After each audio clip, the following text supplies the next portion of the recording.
డబ్బులు ఇస్తున్నది వాస్తవం అన్న.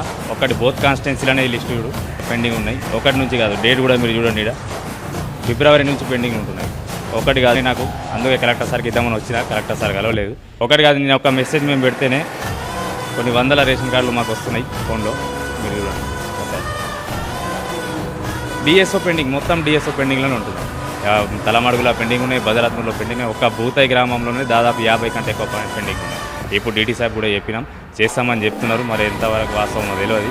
డబ్బులు అయితే అడుగుతున్నారని తెలుసు. చాలామంది మెసేజ్లు కూడా పెడుతున్నారు, మాకు ఫోన్లు కూడా వస్తున్నాయి. గ్రామాల్లో అధికారులు అంటున్నారు, డిఎస్ఓ ఆఫీసులు అంటున్నారు. మరి పర్సన్స్ అయితే మాకు పర్టికులర్గా తెలియదు.